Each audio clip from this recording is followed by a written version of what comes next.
Hello and welcome to the Young Film Academy podcast, the essential podcast for teenagers looking to find their way into the creative industries. I am Dan Allen and I am joined by Ellen Thomas. How's it going, Ellen? It's going well. How are you doing, Dan? I am doing really, really well. I've started cycling around London a lot more and I just feel more connected to the world of London. I'm not like going underground and then popping up elsewhere, and I don't know, just the world starts to make more sense when you're seeing how all the streets connect. Exactly. Faster than if you were walking. Yeah, it's like that meme of like Neo in the Matrix and Morpheus is like, he's beginning to believe, but instead it's like it's beginning to connect to sort of the energy I'm feeling. But it feels very Matrix down the rabbit hole energy, which I'm loving. How about you, Ellen? How's everything with you? Yeah, everything's good. I'm not cycling yet. No. I usually sort of close down the cycling during the winter. I put away the helmet. Away. Because I don't like being really cold on a bike, and it's getting warmer now. It's March when we're recording this. It's spring. It's getting a little bit lighter as well. I don't love cycling in the dark, so I'm ready to reconnect with my bike and do some London exploring. I love cycling and I love my bike. I have a very I'd say deep connection with my bike. I don't know. It's just like, that's your pal, that's your guy. Absolutely. And we are very excited today, aren't we, Ellen, to have a wonderful guest. Do you want to tell us about who we have on? Yeah, she has nothing to do with cycling or bikes, but she has a lot to do with script supervising, or being a script continuity expert. Her name is Lucy Hatherly, and her biggest credits are 28 Years Later and 28 Years Later, The Bone Temple. She's worked on 1,000 Blows, Ted Lassos, and lots of short films, TV dramas, and grad features. But yeah, really excited to talk to her and learn about this quite niche role, but very important one. Absolutely. And without any further ado, welcome to the podcast, Lucy. How's it going? It's very good. Thank you for having me.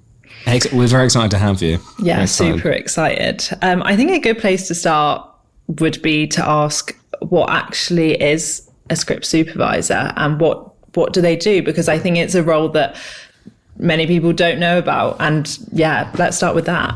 It's one of those roles that you look at in the credits and you just kind of gloss over it because you're just like, oh, what the hell's that? But what we are essentially, we are the eyes and ears of the editor on set. But we assist all departments essentially in maintaining the continuity of the film so that it can be cut together with as few mistakes as possible, both script-wise and minute details. So I have to monitor the coverage, use the script to monitor the coverage. So I check that we've recorded all the lines, all the dialogue, make sure all of that's done so they don't get to the edit and go, hang on a minute, that person didn't say that and we wanted that. But I also monitor what props people are holding, which hand they've got their props in.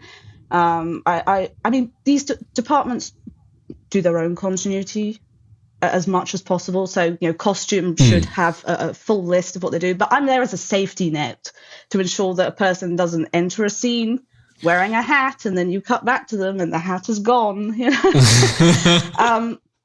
So, because actors love to take off bits of costume. They love, if they're wearing glasses, they love to take them on and off. I'm just there to make sure that as much as possible, it's not too jarring when you get all the footage together, to ensure that, it's not too jarring. Yeah. And that it flows seamlessly. But I write down everything.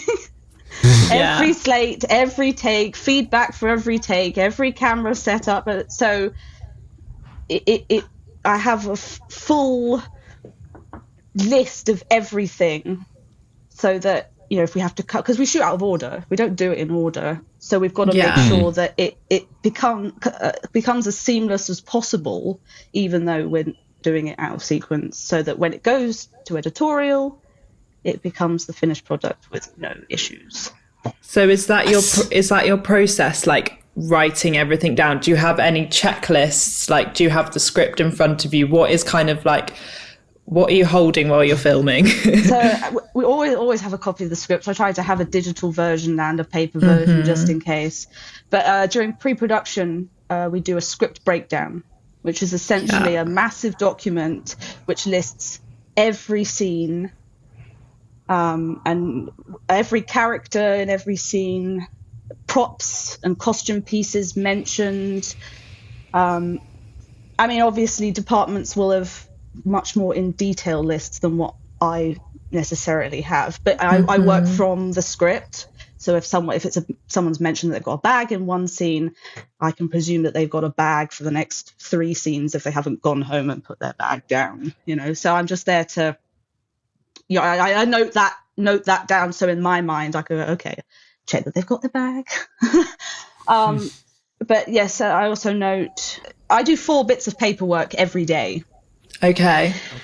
So I do what's called facing pages, which are, I do one for every slate. So for each new setup that we do for the camera, every time we move the camera, we go, or change the lens, we go to a new slate, which is what you see on the clapper boards in like behind the scenes. It's got the slate number on it.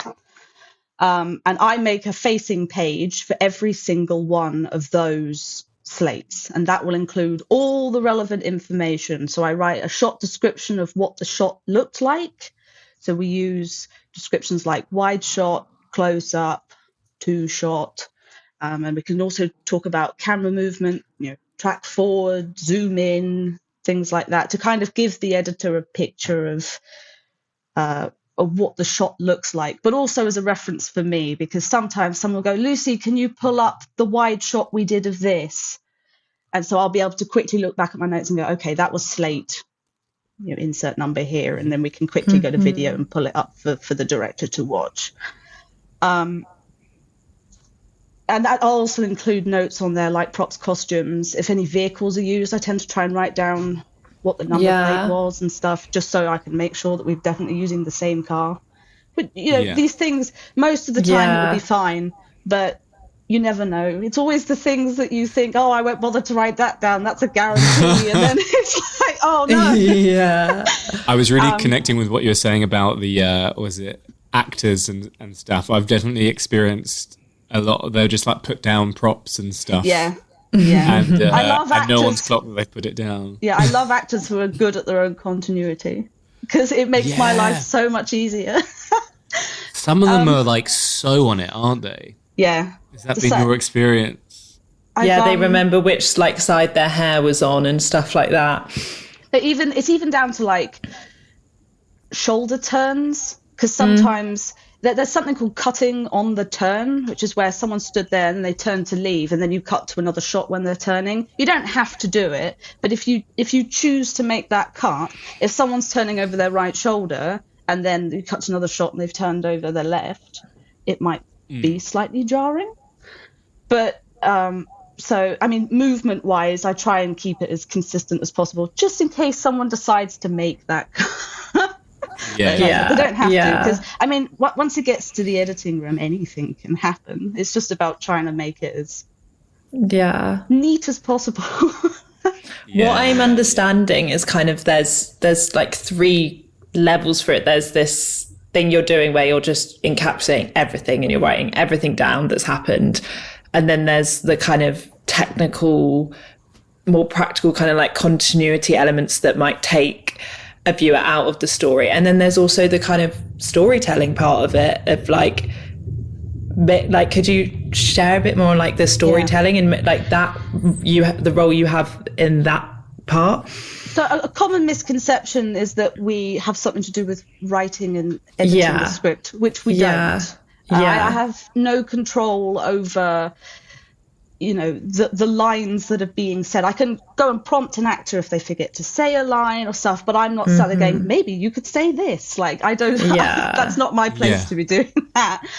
What I do is that if edits are made to the script on set, I then write that down so that the editor knows that those lines have changed. And then well, not just for the editor, for everyone, if they need to go and do ADR afterwards, they've got a version of what it said. You're aiding the editor in that way to tell the story. But I also, during pre-production, it's my job to go through the script and to identify any continuity issues within the actual story and the timeline. Because I have to write down in my breakdown the story days. So, so this happens on night 1 of the film, and then in the next scene it's daytime, so it's day 2. But of course, moving time can come with its own issues. So if someone has if someone gets a wound, that wound has to, and it's over a series of days, that wound has to visibly heal. It's not going to stay bleeding and raw for the next 3 days. So, but if there's any noticeable continuity errors within the actual narrative of the script, it's my job to flag that to the director and the writer and to go, is this what you wanted? Does this make sense? Because I never try and sort of outright say, this is wrong, because no one likes being told that. I just say, this doesn't quite make sense to me. Could you explain this to me? Is that going to be an issue when we get to, always try and be nice about it, because no one likes being told to do things. I was going to ask, actually, because that's a big thing, is you must have to sometimes deliver some bad news, right? There must be the odd moment where the take's in the can and everyone is just that was a good take, everyone. Everyone, that was so good. And you, and I'm like, as script supervisor, have noticed you missed a whole glaring paragraph. issue. How do you navigate that? Generally, what I'll do is I'll go to the director and I'll say, just to make you aware, in the last take, we missed this, or the actor didn't do this, or, I'll tell them, I'll say, are you worried about that? Do we need to go again? And generally the director will make the decision as to whether they want to go again or not. Which generally the answer, if the performance was good, the answer is no. Because ultimately, performance will always trump continuity. Because the actual storytelling is the most important part of it. If it's something completely egregious, then maybe we will definitely go again. But if it was something like, he put the cup there instead of there, everyone would be like, no, we don't need to do that again. Even though it will drive me insane. If the performance was on point, then they don't want to ruin that. Which is, and it should keep the audience there. Yeah, I've become so much more forgiving of continuity errors in films since becoming a script supervisor. Because interesting. I mean, that could have been the first take of something that they've chosen to use in the edit, and it could have been fixed after the first take, and takes 2 through 5 might have had the correct continuity. But if in the edit room they like take 1 the best, even with the continuity error, that's the one they're going to use, because it's all about the emotion and the storytelling rather than the fiddly bits. So yes, nowadays if I see a continuity error, I'm sure it was fine the rest of the time. Because you do see those sometimes, don't you? The montages on YouTube of movie mistakes and stuff.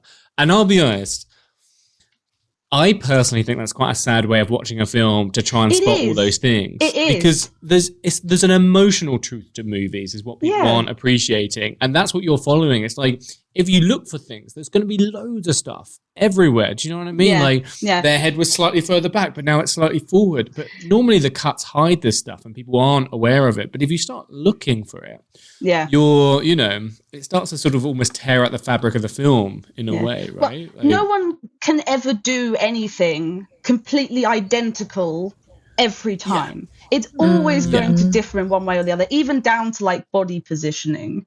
I mean, I saw recently online there was talking about the new Wuthering Heights movie, which I haven't seen yet.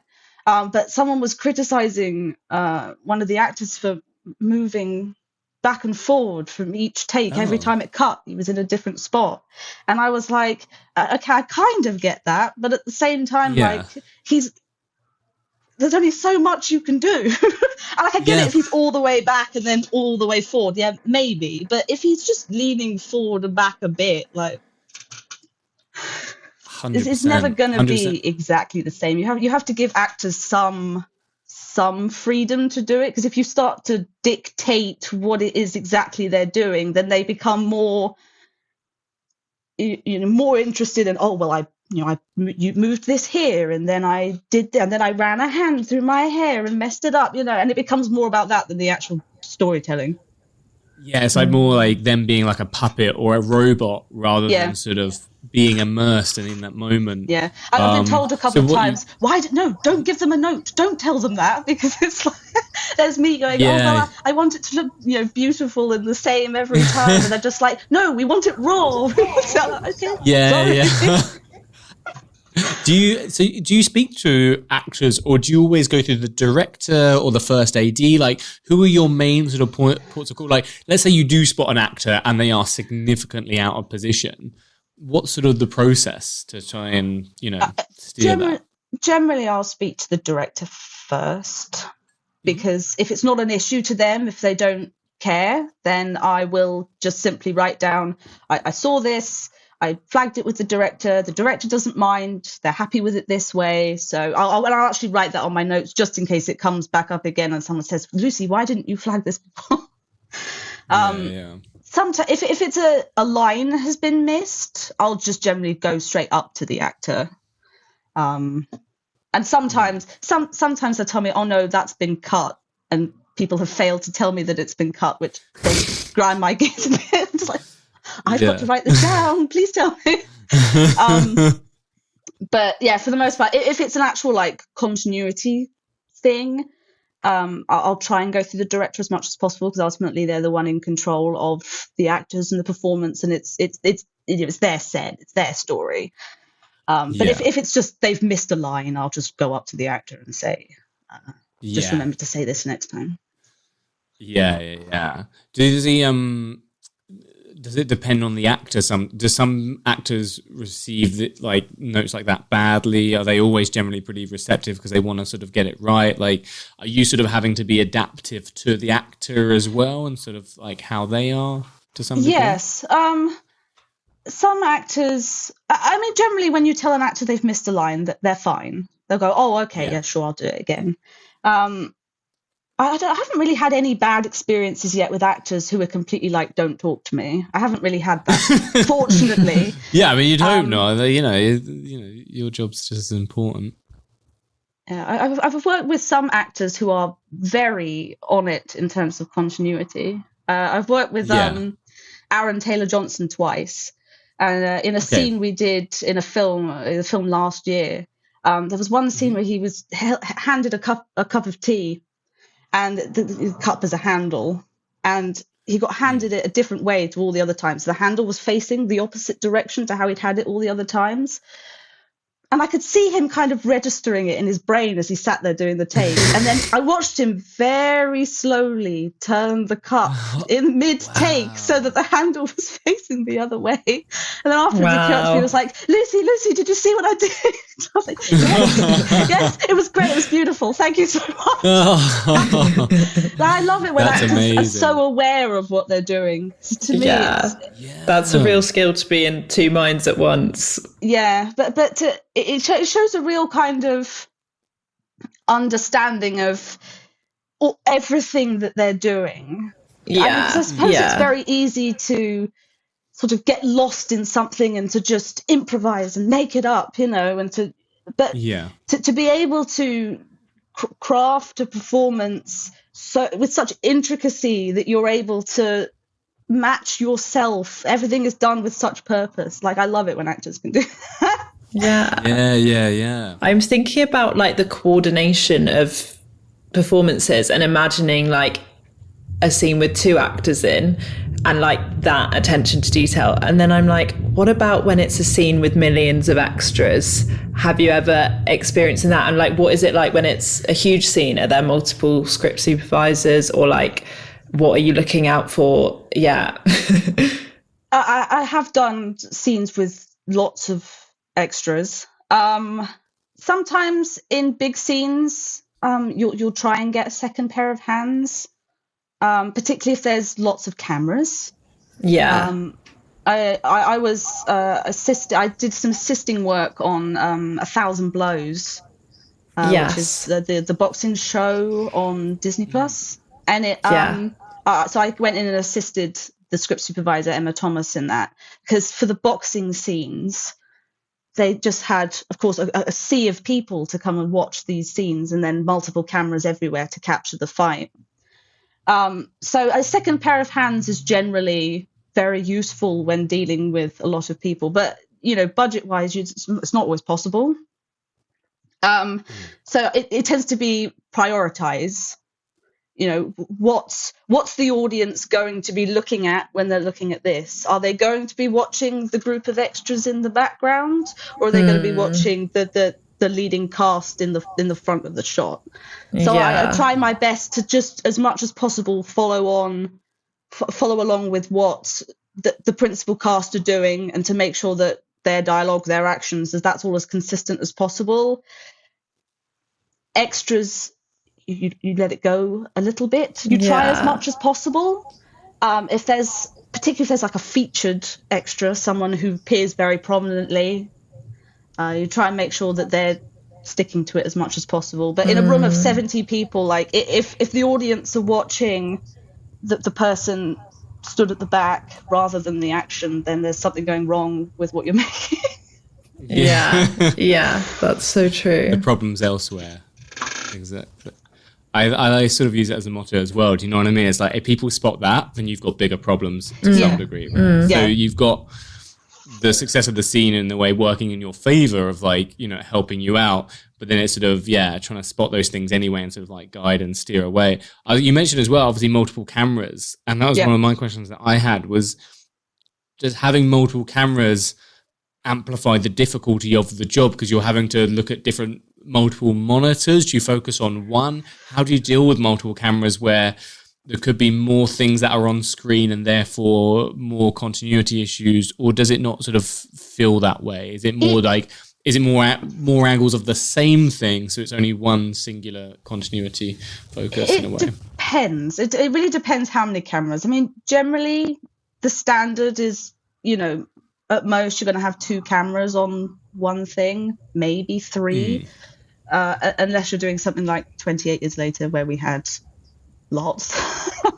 I mean, we always shoot in sort of a similar direction for each setup. So if you have like 4 cameras facing something, they're all going to be relatively, at least vaguely in the same direction, because of course you've lit for a particular way.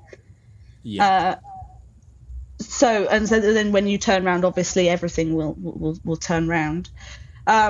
So sometimes I find that continuity wise, multiple cameras, even cross shooting something, so shooting 2 directions at once, is actually pretty useful for me, because if let's say you're shooting a dinner scene and you've got 2 people looking at each other and eating and drinking, and you've decided to cross shoot this with 2 cameras looking at each other, actually if you decide to use the same take for both sides, the continuity is going to be flawless, because you're easily able to cut from one to the other. What multiple cameras does mean for though is more paperwork, because I have to write a shot description and camera details for every single camera that we use. It's just a lot more work for me. Of course, yeah. Oh man, do you have to then type all that up, by the way? So I tend to try and type as much as I can as I go. Okay. But generally we get a standard day for a script supervisor on set. So if we have like a 10-hour day, what we would do is an 11-hour day. So we have an extra hour kind of built in to the day, because we have like a half an hour before call and then half an hour after wrap to try and finish things off. But it can take a bit longer than that. Yeah. No, for sure. You're then like working through lunch to try and make sure you don't stay as much later on sometimes. Lunchtime can be non-existent for script supervisors. Oh, really? Depending on how busy a day it is, because I mean, I've had many a meal which has gone half uneaten because it's you're trying to get it done as quickly as possible, particularly if it's like a fast-moving day. If it's like one take of this, one take of this, one take of this, then it's like you're trying to catch up before everything begins again. Yeah, and the bigger the production, the more painful that must be because the food services get better and better. And you're like watching high quality food get cold. Get cold. Oh my god, so many cold lunches. Oh, that's devastating. I suppose. So do you come closer to shoot start time rather than crew call time, or are you there at sort of crew call time in case people need to go through stuff? Do you know what I mean? Because in my head, I'm like, oh, you could just turn up like 5 minutes before they start shooting. But I imagine, are you needed for other stuff beforehand, or like as a reference, or like? I mean, generally, my official call time on the call sheet is generally just crew call time. Okay. Because I don't really need a pre-call unless you were doing a rehearsal beforehand or something like that. But I'll always try to arrive at least half an hour before that time anyway, because it just means that I've got time to settle in before we get going. I've got time to review things if I need to. People can ask me questions if they need to. So I'll always try and get there a bit earlier than the crew's called. What's your do you do any preparation before the day? Or you spoke a little bit earlier about like your role in pre-production, but like, are you given the script? Like, when are you given the script, or like, do you map out what days of what and what do you like memorize the script? I don't know.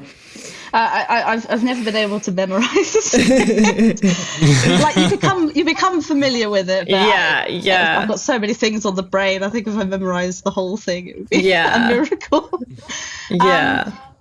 Generally, I'll try and do my prep, just setting up my templates for the day as much as possible, maybe the night before. So once I've sent off my distribution email with all of my paperwork for the day to everyone, I'll see if I can just finish off prepping for the next day. I'll have a look at the call sheet that comes out the evening before to see, is there any notes that I need to be on, things I definitely need to remember for tomorrow.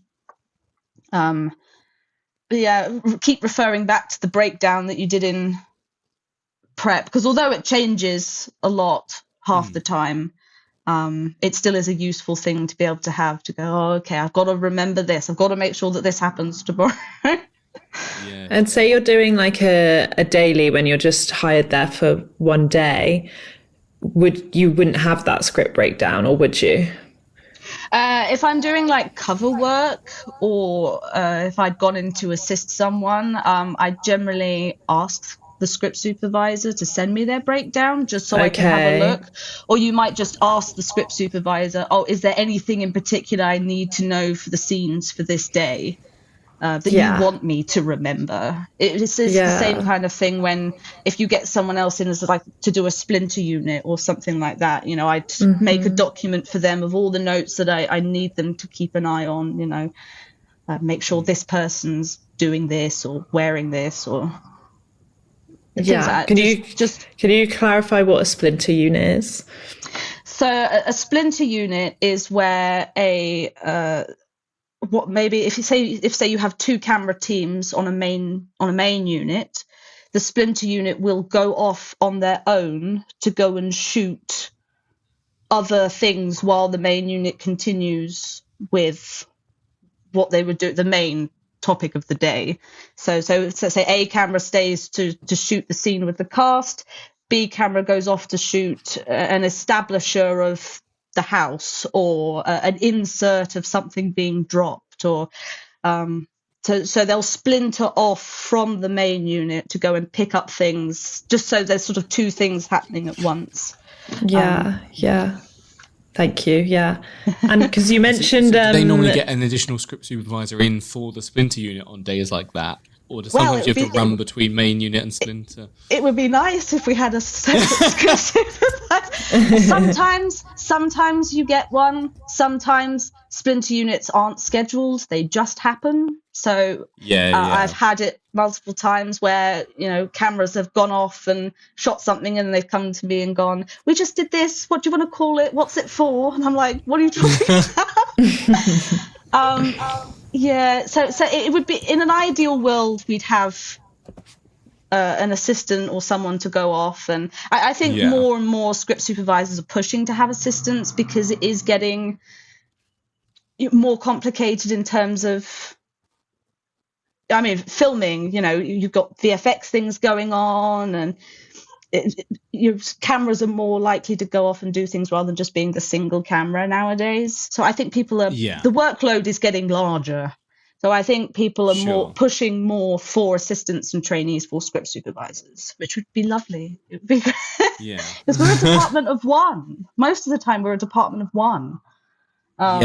So department of 2 or even 3 would be great. Do you enjoy, even though you're a department of 1, that kind of helps you means you're in everyone's department? Do you enjoy getting to speak with everyone and having that? Yeah, it is fun. It was a bit of a change for me because I grew up very anxious. I find it very difficult to talk to people when I was younger. I was really bad at making friends. And then joining the industry, it was I have to talk to everyone. It's really nice to be able to sort of be involved with lots of departments and kind of have that relationship with everyone. And everyone always knows that you're the script supervisor because it's generally the person on the laptop in the corner frantically typing as fast as they can to try and keep up with everything. there are, and everyone always comes up and goes, "Oh, you must be the script supervisor." And you're like, "Go away." I've got a question for you. I'm like, make it a nice one. I was going to ask about tech actually. What are you a pencil and paper sort of, is that the best way of doing it? Are you using iPads you can write on the script digitally, or is there software that exists that script supervisors generally use on a laptop? I trained at the National Film and Television School. I did the script supervision short course that they did there, and they taught us to do it on pencil and paper. Since going into the industry, I found it for me, it's a lot quicker to do it digitally. So I use a laptop and an iPad. I do my laptop for most of the paperwork. It's my script markup that I do on the iPad. So I use a PDF editor called Goodreader, which just allows me to make a note of the coverage. We do what are called tram lines, lined script. So what we do is we take a page from the script and we put the slate number on the script essentially where the take starts. So if it starts at a particular line of dialogue, we'll put the slate number where it starts, and then we'll draw a line down the page to indicate how much of the script each slate covers. On that, I can also write dialogue changes, and I tend to do that on my iPad because it just means I've always sort of got it at my fingertips and it's not as bulky as a laptop carrying that around. There's a software called they're called the Peter Scarrett templates. It was made by a guy called Peter Scarrett, and they're very popular piece of technology for script supervisors, and you can do a full script breakdown on there. There's the facing pages on that, and there's a progress report, because another part of a script supervisor's job is to write up a progress report for what we did that day. So I have to make a note of what time we first started filming, what time did we break for lunch, what time did we start filming after lunch, what time did we wrap, how many slates did we do today, what camera rolls did we use today, what scenes did we cover, and then how long I think that scene will last, depending on, because I time everything we do as well. Wow. So I have to sort of during pre-production, I've timed the script to get like a rough estimation of how long it might last as a film or an episode. And so then from what we actually shoot, I can say, well, it was shorter than what I'd anticipated, or it was longer than what I'd anticipated, just so we can get a sense of how it's all going. So I do that on Peter Scarrett as well. But for the most part, I mean, you can do all of this in a Word document. Like, you don't have to have fancy software to do it. Like you said, you can do it on paper and pencil, you can do it in a Word document or an Excel spreadsheet. Like, it doesn't have to be complicated. Is that report going to the execs to kind of like, so they can keep an eye on the director and the crew, or is it? Yeah, it goes to production, who will use it to figure out how everything is going. And sometimes it can be, because I can make notes on there if we didn't shoot anything that day, and then they can decide, do we actually need to shoot that? Do we want that scene or not? So it's just to keep everyone updated as to the actual, status of the film as it goes along. I was thinking that, because that must feel like a weird, almost like two different mindsets in a weird way, where like on the one hand, you're sort of almost like helping and guiding the director to ensure everything goes well. But on the other hand, do you feel like you're babysitting the director sometimes to make sure that they're not going completely away from the script and like, taking too long on things, or completely changing scenes, or making them last 20 times longer? Do you see like two sides for that, or is it all the sort of the same thing in your mind? I try not to hassle the director with timings, just because a director knows what they want in terms of a feel of a scene. Yeah. And even if, when I time a script, it's, chances are I haven't met the actors. I might not have even properly met the director in person at that point. So I don't necessarily know the style that they're working with. It's just a sense of me visualizing it as a film in my head from the script. Yeah. So when we get there, and if a director decides to make something longer or decides to make something shorter, I try not to hassle them with that, because ultimately it's their film. It's and even if something is long, it can be cut down in editing. Like, you don't have to use all of what you shoot. Yes. You can cut out all those long pauses from the dramatic long pauses. I've heard someone talking about collecting breaths before, because they cut out actors taking breaths in between it to make it more concise, and then you can just make an edit of actors going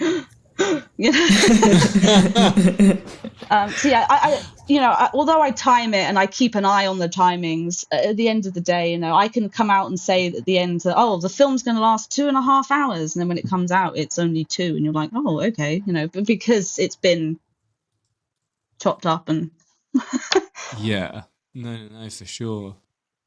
That's so funny. I was wondering as well, you mentioned sort of like when you grew up you sort of didn't feel that comfortable speaking to people, but now obviously you find yourself in a role where you do have to speak to everyone. I wondered if you could talk about sort of what skills or abilities or strengths would make a good script supervisor. And it could be, by the sounds of it, from your journey, you didn't even necessarily have to have them to begin with. It's sort of like the role helped your growth or shape you.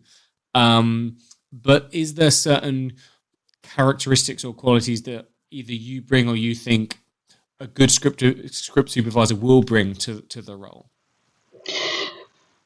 Attention to detail is really the key thing. The ability to be able to see both a wide and a smaller picture, and to point out things that necessarily other people wouldn't have considered. Again, being able to form relationships and be able to communicate in a way with people that doesn't sound critical. Because obviously you don't want to piss people off when they're doing their jobs, and you don't want to encroach on other people's departments either. But if there is an issue, you have to be able to go and be diplomatic with them and to say, XYZ, this needs to be solved. Don't yell at me. Organization and because really, if there's a question on set regarding anything that you've shot previously, people will come to you about it and they will expect you to know the answer. So the ability, if you've got everything organized in a particular way and you have a system that works for you, it just means that you're able to pull up those answers as quick as you can, because it's a fast moving place. And if the director says, Lucy, I want to see the shot of this actor doing this, you have to know what they're talking about, and be able to pass that information on to onto the video department to be able, so that they can then pull it up in 30 seconds.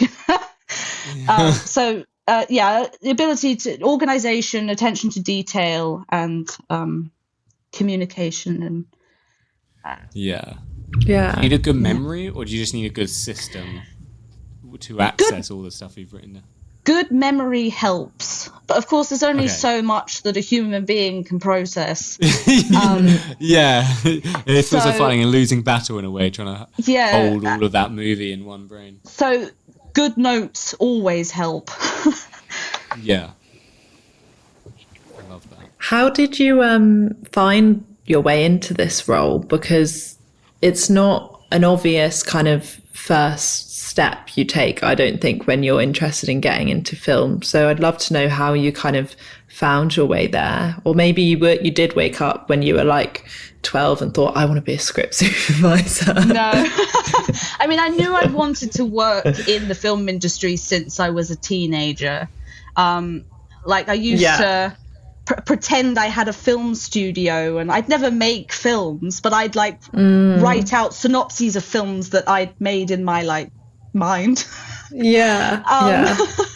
I'd always knew that I wanted to make films and TV shows.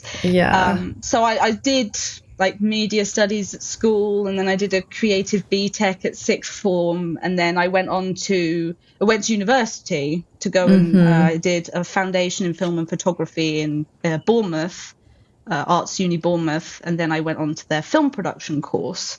And initially I wanted to be a producer. That's what I thought was my path. But I was about a year into the film degree, and I was like, this is not working for me anymore. I don't enjoy this. I'm not having a good time.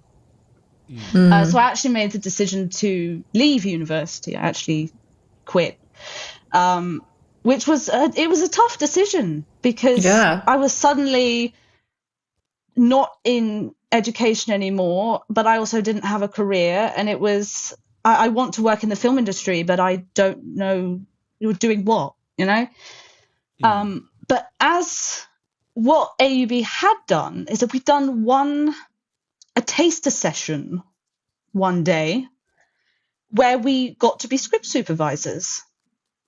And so we'd spent the day, playing Spot the Difference and stuff like that.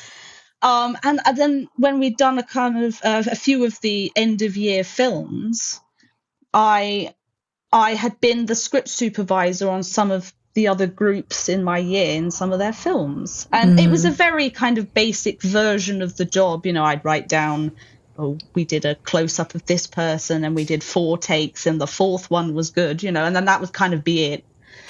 But it was, I was kind of afloat, not sure what to do. And it was actually my mum that said to me, well, you had a good time on that taster session and doing that for those end of year films. Why don't you go and learn how to do that?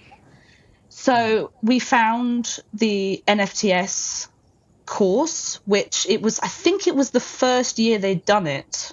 It was a 3-month intensive script supervising and continuity course, which taught both script supervising for film and TV, but also for live television. Okay, wow. The roles are quite different between the two. In television, you get to sit in the gallery alongside the director, and you call the shots. It's called shot calling, and you over the microphone read out what shot number you're on, and then you call out the number of the camera that's going to shoot the next shot, so that everyone knows whereabouts they are. And we also did bar counting for music programs. So when like a band is playing on a live TV show, you've got someone counting the bars of music, so people know how long is left of the song. And so I learned how to do that as well. Wow. But I probably wouldn't How be able to do you do bar it now. count? Do you have to be told in advance sort of So whether it's in like a beat of 4, or I don't know enough about music theory. you get given the song and you listen to it, and then you break it down into the bars. And so then you'd have to go like 1 of 8, 2, 3, 4 of 8. But at the same time, you're also yelling out the shot numbers and telling which camera is coming next. So you have to do it all simultaneously. Oh my word! I do have a video of me doing it as proof I did it once. Oh my word! We'll Would I happily be able share it to on do it social now? media, No. but I appreciate you might not want people to see it. But yes, I went and learned to do that for 3 months, and then so I was sort of a trained script supervisor at that point. Yeah. But I mean, really, the only way to really know how to do the job is to do it on set. Because no matter how many times you sort of run through the scenarios in an academic setting, doing it on the job is always going to be the biggest teacher. Yeah. After I graduated, I did lots of grad films and short films and student films and lots of unpaid, expenses only kind of stuff. Is that just to get the credits? Did just you need to kind credits? Is that what you were after? Just to sort of start building a CV and to get some more practice. Yeah. Which I mean, it's you're working alongside. It's I used to invigilate exams and GCSE exams and stuff alongside of it all to try and make some cash while I was doing it. And I started sending out my CV to. There was a screen skills trainee scheme at the time, which was it was part of the Script Supervisors Association. I don't think they run it anymore, though. I think after COVID, it all kind of fell apart, maybe. But I'd sent my CV off to that. I did a trainee scheme. I did the Sarah Part trainee scheme, where I could go and network with other people and go and not just other script supervisors, because I think there were 4 script supervisors there when I was there, including me. But it was people from all departments who wanted to be in the industry. But it was sending off my CV to whatever email address I could find, like, hello, I've made these short films and now I'd like to do some more work. Can I be your trainee? And you're sending this to script supervisors. Script supervisors, yeah. And then eventually, I remember this day as clear as anything, because really, when you look back on it, it was like the day that changed my life. I got an email because I'd sent in my CV to the Script Supervisors Association. I got an email from Sylvia Parker, who's Danny Boyle's script supervisor, who said, I need a second pair of hands tomorrow. Can you come in and do some work with me? And it all kind of just took off from there. I went from being her trainee on that. She took me on to the Marvels, the second Captain Marvel movie. I was her assistant on that.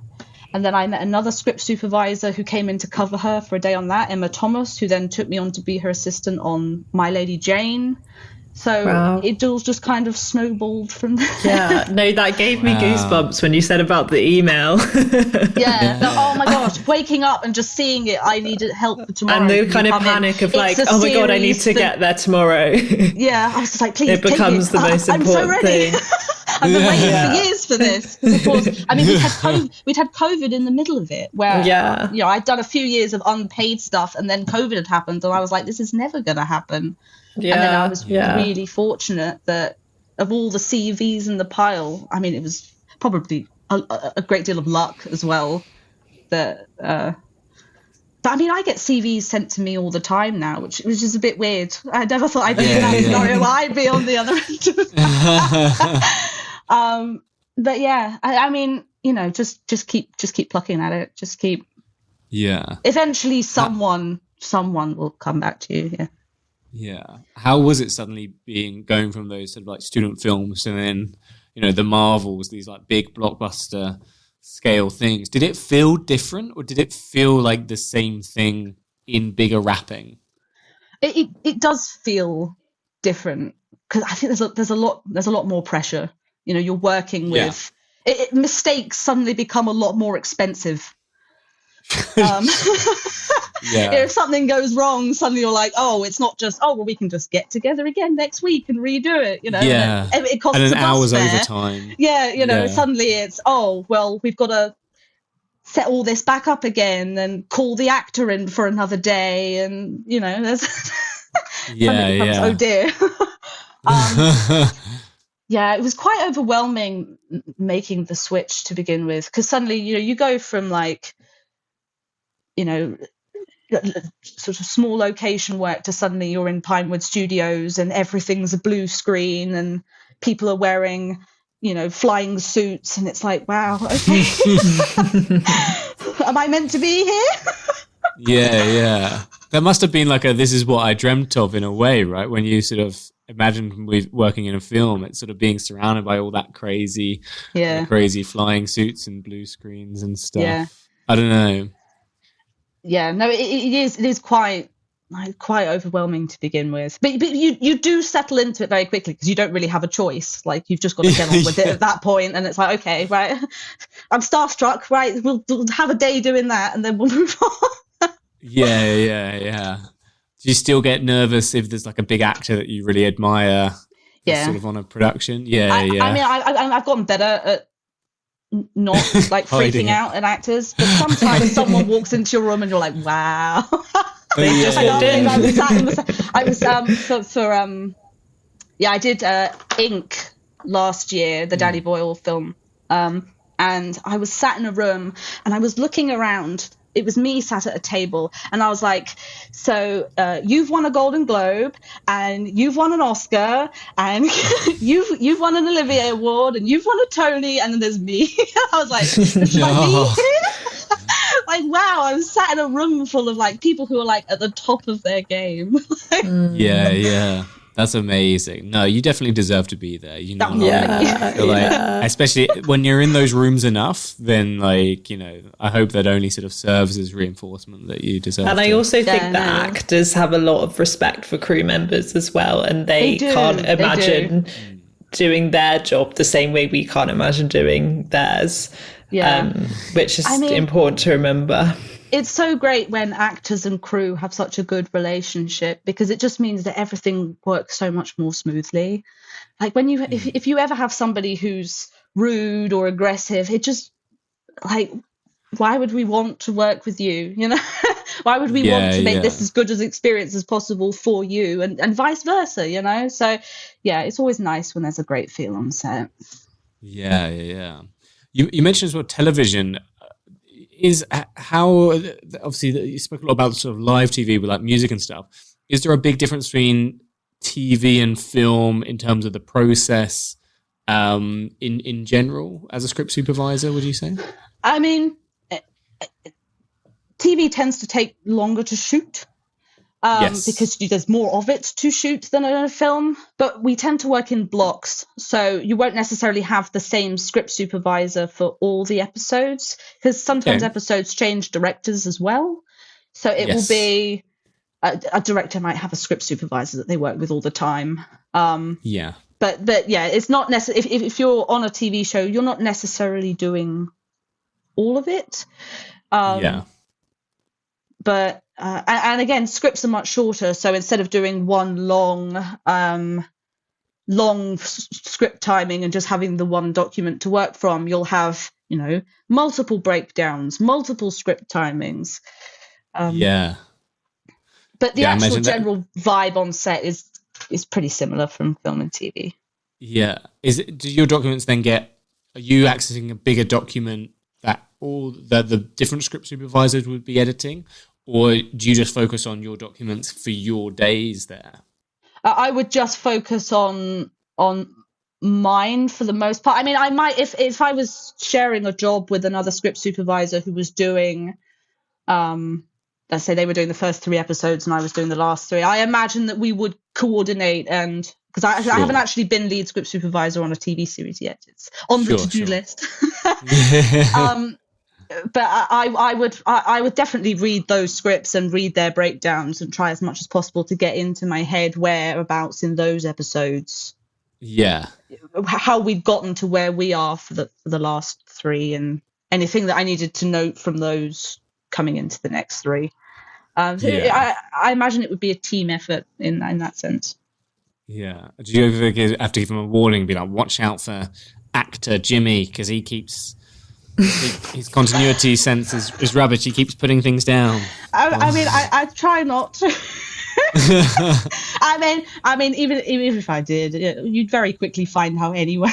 Yeah. you very quickly get a sense of like, oh, okay, this person hasn't learned their lines, or this person is a bit, can't remember this particular paragraph. I'm going to have to focus on this one in particular, or this person, is not as good at monitoring their own continuity as someone else. But for sure. Yeah, just try not to diss people too much. Yeah. Yeah, definitely. I got to work with them. Yeah. Absolutely. So the 2 questions that we always ask all our guests, just to sort of bring this to a close, is we always sort of ask what you were up to during your teenage years that maybe you didn't realize was useful at the time, but maybe turn out to be really useful for what you do now. And then also what advice you would give to that teenage version of you, if you could travel back in time and whisper in teenage Lucy's ear.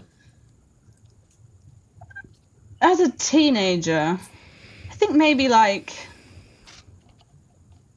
definitely, well, I used to do a lot of reading and creative writing as a teenager. And although I don't write the scripts, just working with text and being able to analyze text, when we read the scripts, we have to be able to identify if there's any continuity issues within the actual narrative. So I think having a relationship with, if you're writing your own and being able to critique your own work, or if you're reading someone else's, I think being able to look at a story and to identify if there's problems with a timeline or with dialogue, because in one scene someone could say, oh, I bought 5 apples today, and then 20 scenes later say, oh, do you remember that time I bought 6 apples? And you'd have to go and say, this is wrong, this is a continuity error, we need to change this line. So I think being able to critically look at writing and understand writing and how writing works, I think that has been useful to me, even though I don't actually write the script. Sure. And some advice I would give myself. Again, I'm like, I was so shy as a kid. People aren't as scary as you think they are. Yeah. Everyone just wants to do a good job. No one's out to get you. Everyone just wants to be friends. Everyone wants to help each other. And I think, have the confidence to go and form those friendships and those relationships, have the confidence to go and network. And then, it will lead to good things. I've found being in this industry, it's been speaking to people and forming relationships with people that have gotten me more and more work. So yeah. Any tips on that networking stuff? Just be friendly. Tips on networking. just throw yourself in. I mean, particularly if you can find someone who works in the same area as you, it's always helpful. But even not, I mean, as a script supervisor, trying to form a good relationship with a director is very useful, because if you form a good relationship with a director will say, do you want to come and work on this with me? Yeah. So, I think find friends in all departments. Amazing. That's a beautiful. That's a lovely bit of advice. Lucy, thank you so much for your time. This has been really, really interesting. And no, thank you for having me. Learned a lot.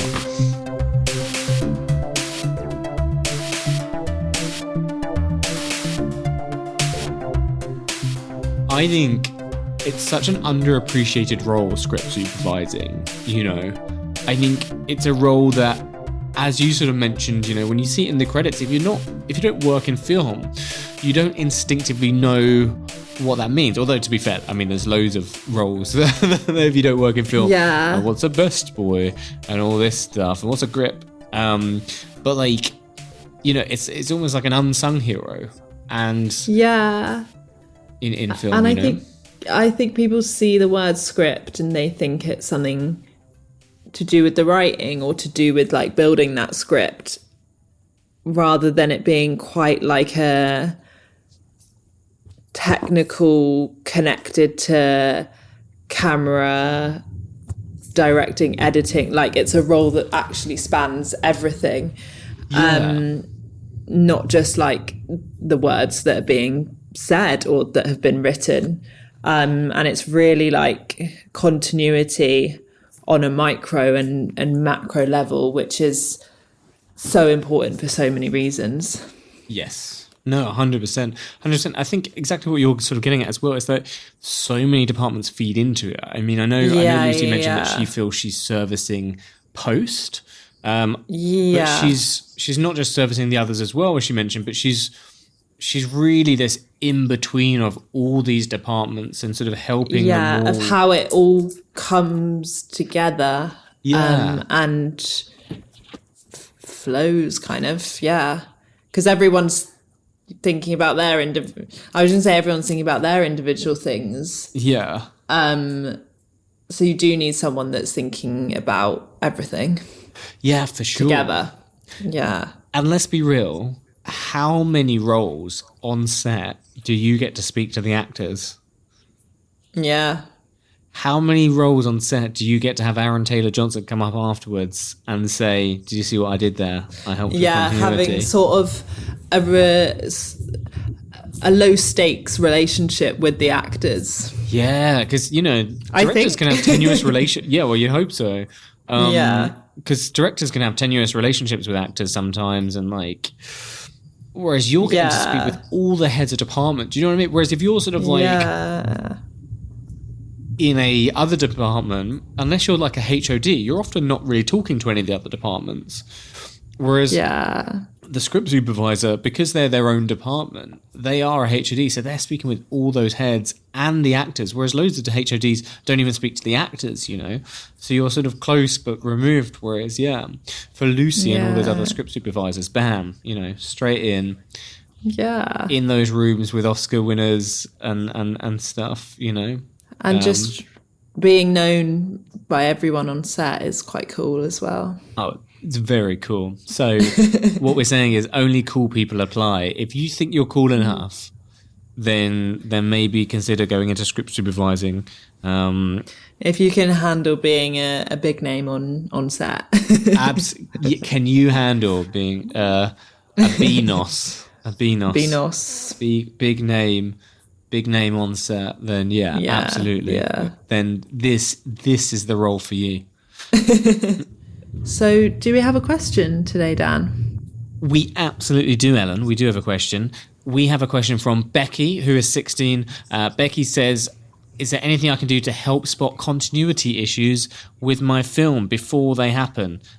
So I assume by before they happen, you mean like on set rather than sort of after you've shot the shot, which we're sharing that question, but we hope that just simply us having done this episode is the answer to your question, Becky. And this is been an insightful world opener to the world of script supervising, because these techniques and tricks are the way you do it. But very often, I think the challenges you're probably having, Becky, is that you're trying to do that and loads of other things. And the reality is there's a reason on sets that role is its own role. It's not just the jobs of all their own departments to spot their own continuity. There is someone on set who's managing all of that and facilitating the, writing down and the data collection of what's happening and what the shots are and everything about them. Yeah. And I think there's things you can do which